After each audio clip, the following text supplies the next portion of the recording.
오늘도 살아계신 하나님의 은혜가 여러분들의 삶 가운데 함께 하시기를 주님의 이름으로 간절히 축원합니다. 우리 앞뒤 좌우에 계신 분들과 함께 인사하겠습니다. 하나님이 우리와 함께 하십니다. 인사하겠습니다.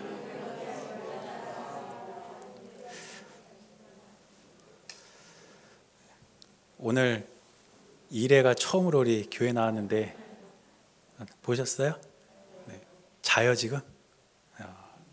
너무 이쁘죠? 너무 이쁘더라고요 진짜.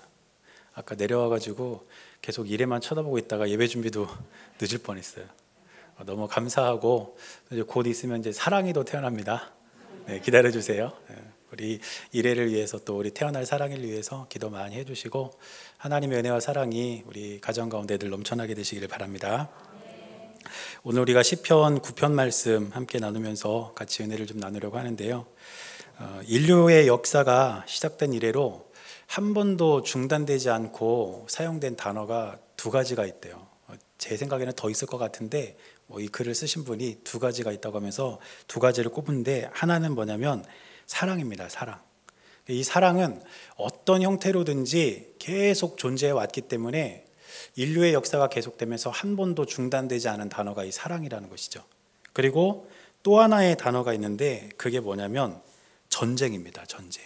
왜 그러냐면 인류의 역사는 곧 전쟁의 역사를 할 만큼 이 전쟁은 끊이지 않고 계속됐습니다. 그래서 전쟁을 할 때는 전쟁을 하고 전쟁이 끝나면 다음 전쟁을 준비해야 될 정도로 이 전쟁이라는 단어는 인류의 역사와 그 결을 같이 했다. 이렇게 쓴 글을 본 적이 있습니다.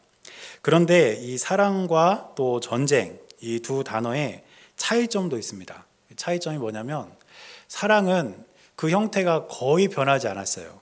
예를 들면 우리 사람을 향한 인간을 향한 하나님의 사랑 변하지 않죠? 또 자녀들을 향한 부모의 사랑 그리고 부부의 사랑, 연인의 사랑 이런 사랑은 역사가 흘러오면서도 그 형태나 그 마음이 그렇게 크게 변하지는 않았습니다. 그런데 전쟁은 변했다는 거예요. 어떻게 변했냐면 예전에는 이 전쟁이 무기를 동원한 전쟁이었습니다. 그래서 오랜 옛날에는 칼과 창을 들고 싸웠고요. 나중에는 이제 총이 개발되면서 총을 들고 싸우기도 하고 전차를 만들기도 하고 비행기로 폭탄을 이렇게 쏟아붓기도 하고 이러면서 전쟁이 계속되었다는 것입니다. 그런데 근대 사회에 들어오면서 이 지구상의 나라들이 이제 평화협정을 맺고 또 나라의 국경이 어느 정도 결정이 되면서 이런 총과 칼을 가진 무력으로 인한 전쟁은 많이 사라졌다는 겁니다. 물론 우리나라도 아직 전쟁이 끝난 것은 아니죠. 휴전 상태입니다. 그리고 또 저쪽 중동으로 가면 여전히 여러 가지 이유로 인해서 전쟁이 계속되고 있는 지역이 있지만 과거에 비하면 이런 총과 칼을 가진 전쟁은 많이 줄어들었다는 것이죠.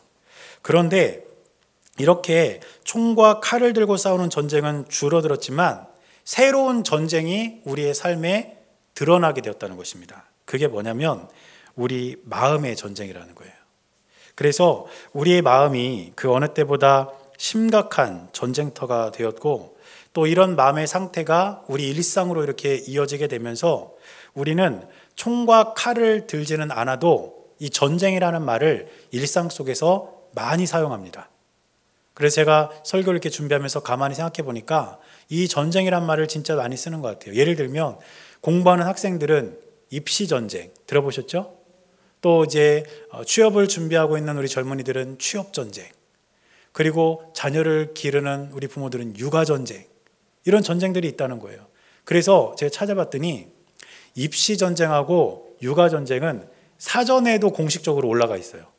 얼마나 우리의 삶에 이 전쟁이 가까이 있는지 아주 피부로 느껴지는 일 아니겠습니까?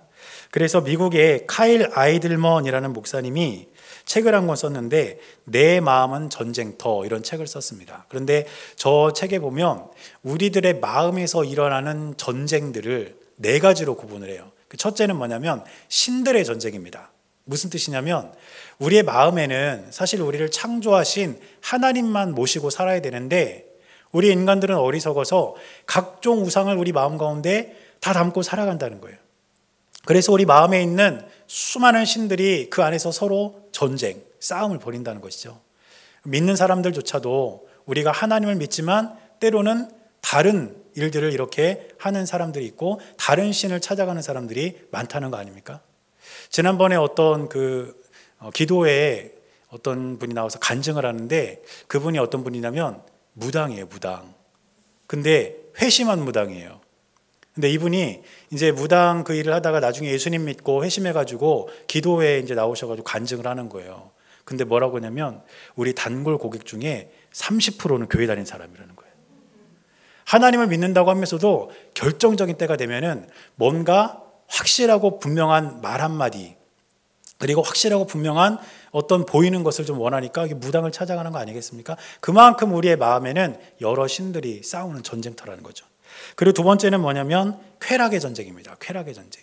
우리 인간들에게는 기본적인 욕구가 있죠. 그런데 그 욕구는 우리의 생존에 있어서는 반드시 필요하지만 그 욕구가 어떤 범주를 넘어가게 되면 쾌락을 추구하게 되고 그것은 우리의 삶에 치명적인 도구로 작용합니다. 그렇기 때문에 우리의 마음 안에서는 여러 가지 우리의 욕구들이 서로 싸우면서 그 정상적인 범주를 넘어가느냐 넘어가지 않느냐 그걸 가지고 우리 마음에서는 계속 싸움을 한다는 거죠. 또 세 번째는 뭐냐면 권력의 전쟁입니다. 권력. 이 권력의 맛을 아는 사람들은 결코 포기하지 못한다고 그래요. 집에서도 권력 있다고 그러죠. 집안에서 권력이 가장 센 사람을 알아보려면 어떻게 되는지 아세요? TV 리모컨을 누가 쥐고 있나? 이걸 보면 그 사람이 그 집에서는 권력이 제일 센 사람이래. 그런 이야기를 하더라고요. 또 우스갯소리로 그런 얘기를 또 해요. 집안에서 이렇게 번호를 매긴대요. 권력 순서대로 1번, 2번, 3번 이렇게.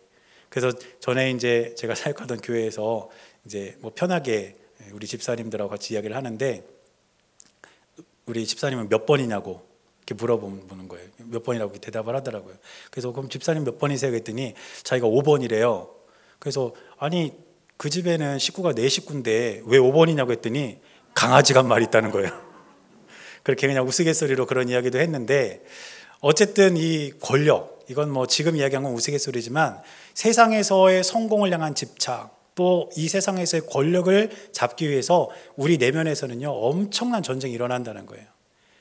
정말 내가 다른 사람을 밟고 일어서고 또 내가 불의한 일을 하면서까지도 권력을 가져야 되는가, 이 싸움을 끊임없이 한다는 것이죠. 그리고 마지막 네 번째 구분하는 건 뭐냐면 사랑의 전쟁입니다. 그래서 카일 아이들먼 목사님이 저 안에서 이제 여러 가지 사랑을 예로 드는데 그 중에 제일 심각한 게 뭐냐면 자기 사랑, 이기주의라는 거죠. 이기주의. 이게 너무너무 심각하다는 겁니다. 그래서 인간의 마음에는 이러한 여러 가지 전쟁이 일어나고 있고, 그래서 우리의 마음은 그 어느 것보다 치열한 전쟁터가 되어 있고, 이 마음이 밖으로 이렇게 드러나게 되면 우리의 삶에서도 전쟁과도 같은 일상이 펼쳐지게 된다는 것입니다. 그런데 우리는 이러한 삶에 있어서의 전쟁, 또 우리 마음에 있어서의 전쟁, 이런 전쟁에서 지면 안 됩니다.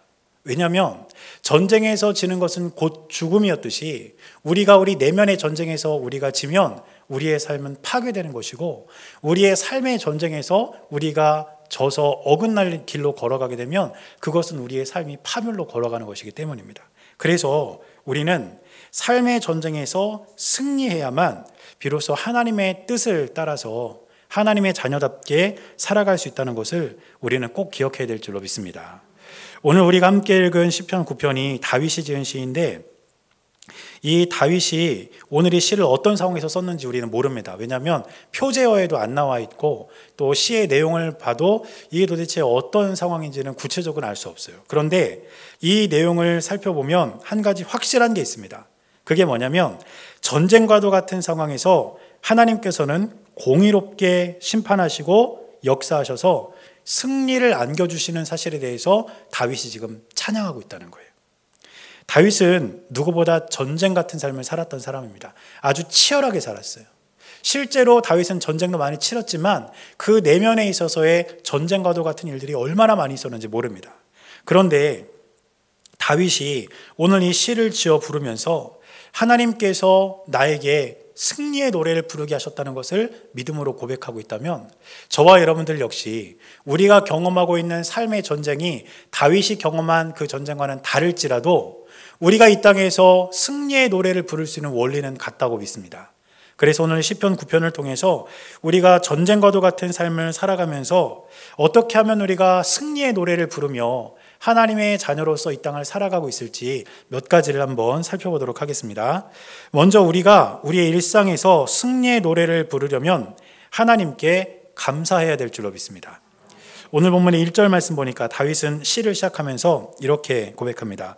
내가 전심으로 여호와께 감사하오며 주의 모든 기이한 일들을 전하리이다.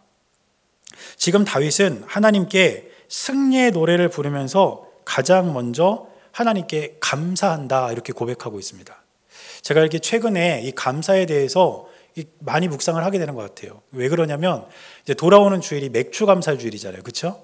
그래서 이제 그 맥주감사주일 말씀을 준비하기 위해서 이 감사와 관련된 말씀을 묵상하고 또 감사와 관련된 그러한 일들을 제가 계속 이렇게 생각하면서 지냈는데 오늘 이제 7월 달의 첫날이라서 우리가 새벽기도 함께 이렇게 모였습니다. 그런데 본문이 시편 136편이었어요.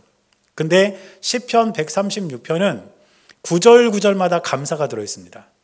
모두 다. 한 구절 한 구절마다 다 감사가 들어있어서 시편 136편은 전체 시 중에 감사란 말이 가장 많이 들어있는 시가 이 시편 136편이에요. 근데 제가 일부러 이걸 선택한 게 아니고 우리 교회는 이제 새벽 기도 때 생명의 삶이라는 그 큐티 책에 나와 있는 성경 본문의 순서에 따라서 새벽 기도를 하거든요. 오늘 마침 그 본문이었던 거예요.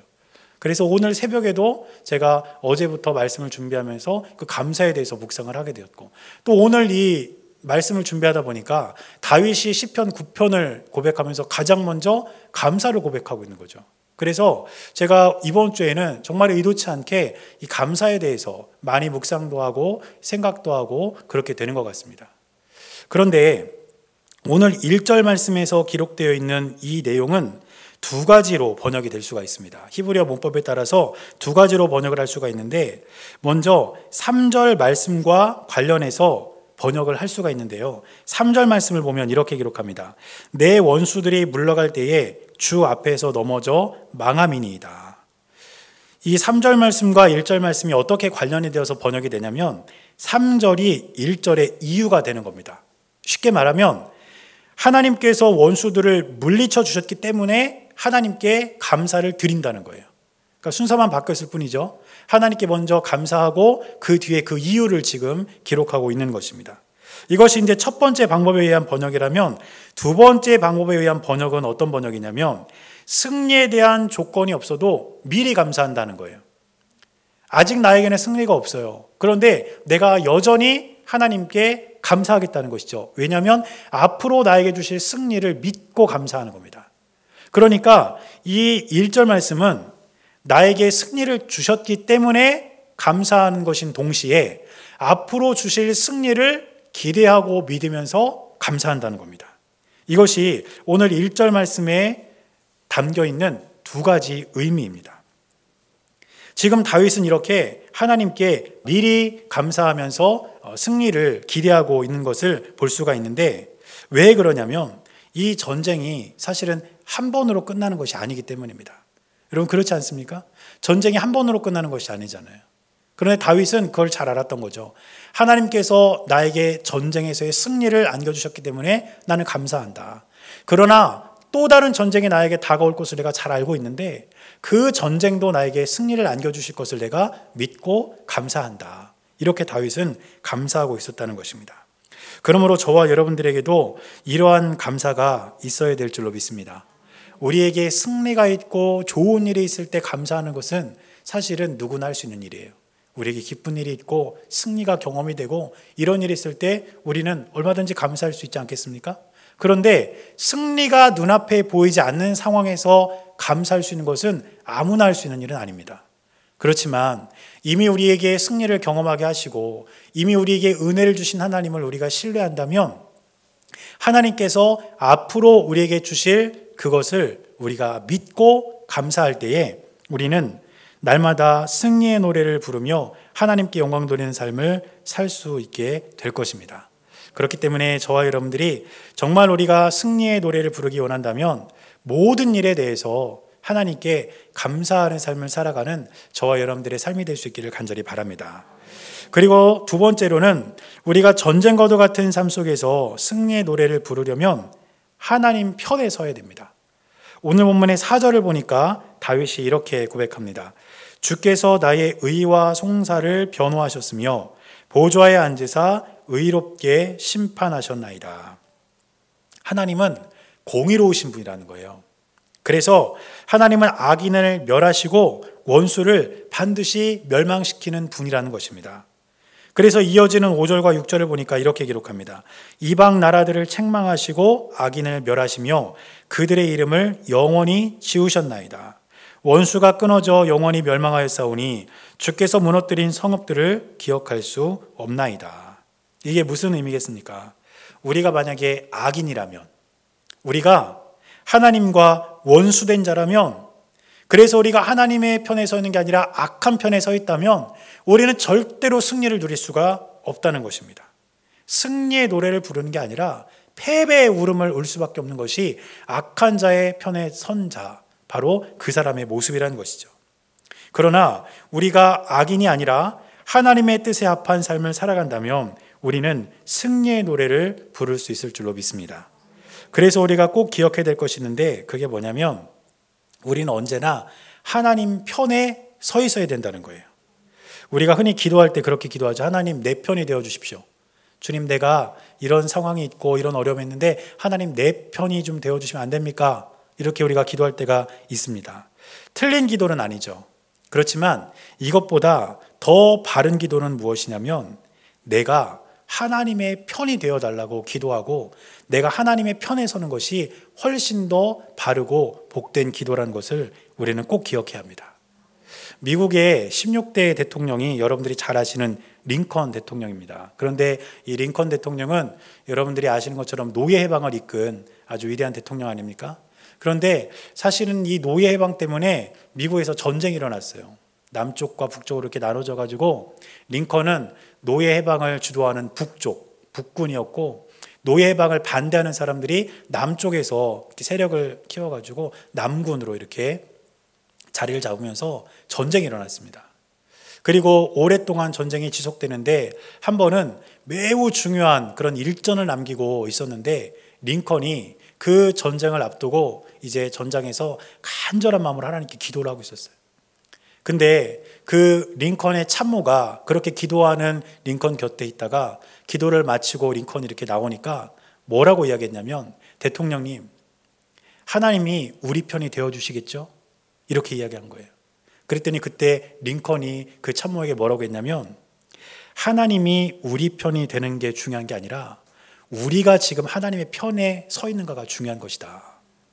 우리가 지금 갖고 있는 가치, 우리가 지금 추구하고 있는 이상, 우리가 실현하고자 하는 이 나라의 그 길이 정말 하나님이 원하시는 것인지, 우리가 하나님의 편에 서 있는 것인지, 우리가 그것을 분별하고 하나님 편에 서는 게 중요한 것이지, 하나님을 내 편으로 끌어들여서 내가 원하는 것을 이루는 것이 결코 바람직한 것이 아니다. 이렇게 이야기를 했던 일화가 있습니다. 그러므로 하나님께서 내 편이 되어달라는 기도도 정말 간절하고 우리가 해야 할 기도지만, 그것보다 더 바른 기도는 내가 하나님 편에 서게 해달라는 기도가 더 바른 기도인 줄로 믿습니다. 왜냐하면 우리는요, 옳을 수도 있지만 틀릴 수도 있어요. 그래서 하나님이 내 편이 되어달라고 기도하는 것이 위험한 기도입니다. 그러나 하나님은 언제나 옳으십니다. 우리 눈으로 볼 때에 눈에 보이는 어떤 것들이 우리 눈앞에 나타나지 않아도 하나님은 항상 옳으신 분이에요. 그렇기 때문에 우리가 하나님 편에 서서 하나님의 뜻에 따라 살아갈 때에 우리는 승리의 노래를 부를 수 있다는 것을 기억하시기를 바랍니다.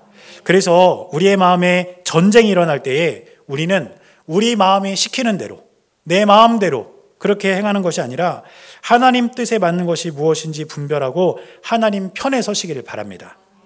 또 우리의 일상 속에서 사람들과의 관계를 지내면서 전쟁과도 같은 갈등과 어려움이 혹시 있게 된다면 그때에도 내 마음과 내 뜻대로 생활하고 그렇게 판단하는 것이 아니라 과연 예수님이라면 어떻게 하실까? 우리가 기도하고 생각하면서 하나님의 편에 서시기를 바랍니다. 그리고 그렇게 될 때에 우리는 비로소 승리의 노래를 부르는 하나님의 귀한 자녀들이 될 줄로 믿습니다.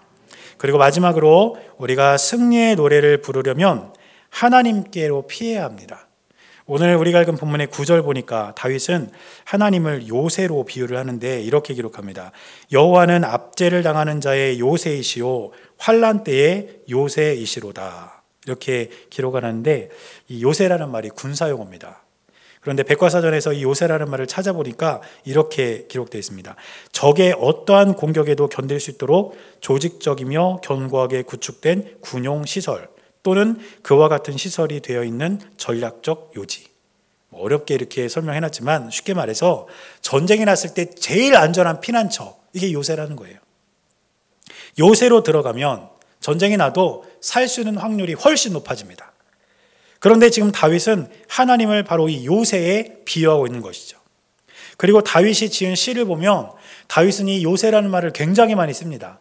앞으로도 우리가 시편을 계속 살펴볼 텐데 여러분들이 시를 읽으면서 다윗이 지은 시를 이렇게 보면요, 요새라는 말이 굉장히 많이 나와요. 몇 군데를 살펴보면 시편 28편 8절을 보니까 여호와는 그들의 힘이시오 그의 기름 부음 받은 자의 구원의 요새이시로다 이렇게 기록하고 있고, 또 37편 39절을 보니까 의인들의 구원은 여호와로부터 오나니 그는 환난 때에 그들의 요새이시로다. 또 이렇게 요새라는 말을 쓰고요. 또 59편 9절에도 보니까 하나님은 나의 요새이시니 그의 힘으로 말미암아 내가 주를 바라리이다. 이렇게 또 기록합니다. 세 개만 살펴봤지만 너무너무 많아요. 시편에. 다윗이 생각하기에 자신의 삶에 전쟁과도 같은 삶이 얼마나 많았으면 시를 지을 때마다 요새라는 말을 썼겠습니까? 그러나 다윗은 이 요새라는 말을 사용하면서 시를 쓰면서 그 믿음 한 가지는 확고했습니다. 그게 뭐냐면 삶은 전쟁의 연속이지만 그럼에도 불구하고 하나님께만 피하면 산다. 우리의 삶은 고난과 어려움으로 가득 차 있는 그러한 삶이지만, 그런 전쟁과도 같은 삶이지만 내 요새가 되시는 하나님께만 피하면 나는 산다. 이것이 다윗의 믿음이었고 저와 여러분들의 믿음이 될 수 있기를 축복합니다. 사랑하는 여러분, 전쟁과도 같은 이 세상에서 우리가 승리의 노래를 부르기를 원하신다면 하나님께로 피하십시오. 그리고 하나님께로 피한다는 것은 다른 것이 아니라 하나님을 의지하고 살아가는 겁니다. 찬송가 536장 후렴을 보면 이렇게 되어 있습니다. 의지하세 의지하세 주 의지하세 구하시네 구하시네 곧 구하시네. 우리가 하나님을 의지하며 살아가면 우리 하나님은 저와 여러분들을 구원해 내신다는 거예요. 이것이 우리의 믿음의 고백이 될 때에 우리는 승리의 노래를 부르며 살아가게 될 줄로 믿습니다. 그리고 이 은혜가 우리 모두에게 있게 되시기를 주님의 이름으로 간절히 축원합니다. 우리는 지금 그 어느 때보다도 전쟁과도 같은 상황 속에 놓여 있는 것 같습니다. 여러분들이 잘 아시는 것처럼 코로나19로 인해서 많은 사람들의 직장과 사업이 어려움을 당하고 위기를 겪고 있고, 또 교회 목회 역시 이 코로나19로 인해서 많이 이렇게 제한이 되면서 이 목사로서 해야 될 일들을 이렇게 다 할 수 없다 보니까 저도 때로는 마음이 좀 우울할 때가 있어요. 이처럼 우리는 지금 모두가 다 힘겨운 그러한 삶을 살아가고 있는 것 같습니다. 그러나 이러한 전쟁과도 같은 상황에서도 하나님을 믿는 저와 여러분들은 승리의 노래를 부를 그날을 믿음으로 기다리면서 오늘도 믿음으로 한 걸음 한 걸음 이 세상을 살아가야 될 줄로 믿습니다. 지나온 세월을 돌아보면 하나님께서 우리에게 승리를 주셨고 이김을 주시지 않으셨습니까? 그러면 이번에도 하나님은 우리로 하여금 승리의 노래를 부르게 하실 것을 기대하고 신뢰하면서 하나님께 간절한 마음으로 미리 감사하며 살아갈 수 있게 되기를 바랍니다. 또 우리가 어려울 때일수록 하나님의 뜻이 무엇인지를 진지하게 고민하고 또 기도하면서 세상 편에 서는 것이 아니라 하나님 편에 서서 하나님의 뜻대로 살아갈 것을 결단하는 저와 여러분들의 삶이 될 수 있기를 축복합니다. 그리고 마지막으로 우리의 영원한 요새가 되시는 하나님, 우리의 피난처가 되시는 우리 하나님을 의지하고 살아감으로써 승리의 노래를 부르는 저와 여러분들의 모든 삶이 될 수 있기를 주님의 이름으로 간절히 축원합니다. 기도하겠습니다. 사랑하는 하나님, 전쟁과도 같은 일상을 살아가는 우리들이 승리의 노래를 부르며 하나님께 영광을 돌리기를 원합니다. 이미 우리에게 승리를 주신 하나님께 감사하며 앞으로도 우리에게 승리를 안겨주실 주님을 기대하며 감사하게 하시고 우리가 세상 편에 서는 것이 아니라 하나님 편에 서서 하나님의 뜻대로 살아감으로써 승리의 노래를 부르게 하여 주옵소서. 또한 전쟁과도 같은 이 땅에서의 삶을 살며 우리의 영원한 요새가 되시는 하나님께 피하게 하시고 우리의 피난처가 되시는 하나님의 날개 그늘 아래 거하며 주님의 영광을 날마다 바라보며 살아갈 수 있도록 인도하셔서 우리의 입술에서 승리의 노래가 그치지 않도록 우리의 삶을 지켜 주옵소서. 우리 주님께서 함께해 주실 것을 믿으며 살아계신 예수님의 이름으로 간절히 기도드렸습니다. 아멘.